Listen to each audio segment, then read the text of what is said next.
एक बात कभी कृष्ण जी से रुक्मिणी भी कहत रहली।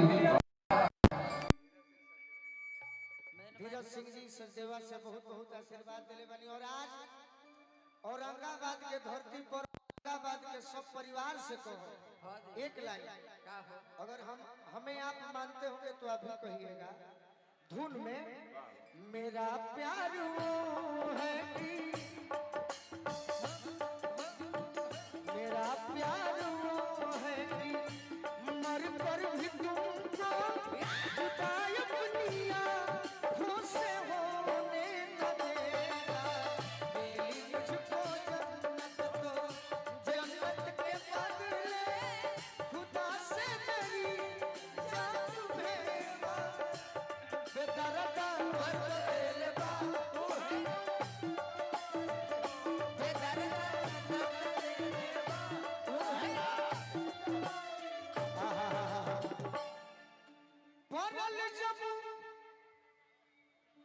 पागल जब प्रेम में बाधा उद्धव जी से कहे राधा,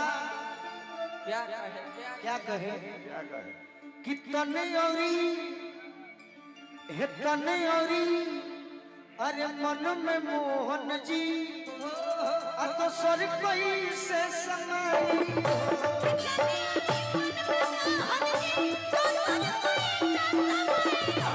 तनयोरी मन में मोहन जी तो सर कोई से समाई।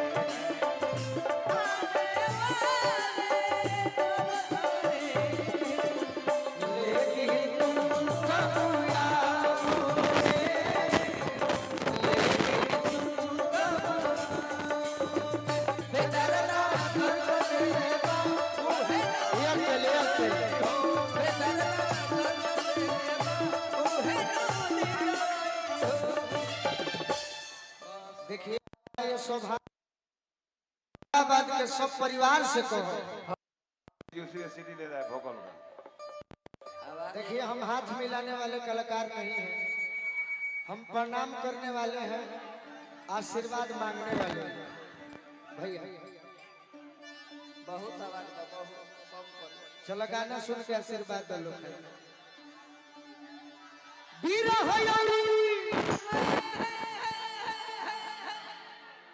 प्रेम के पत्थरी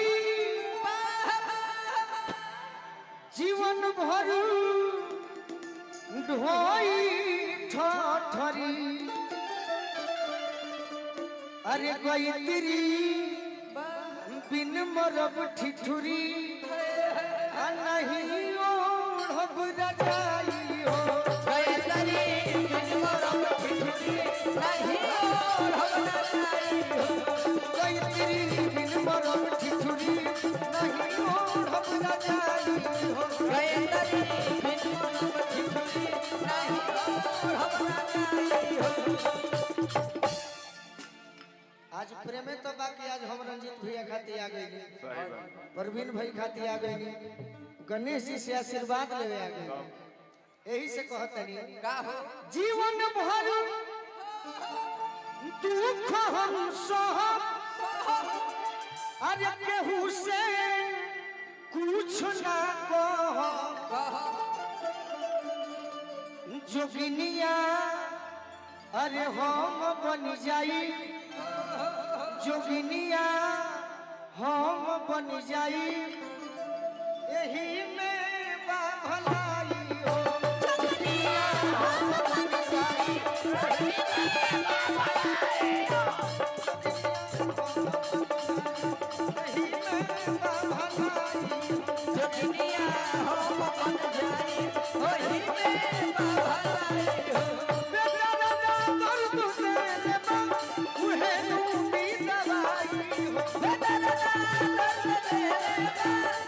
हे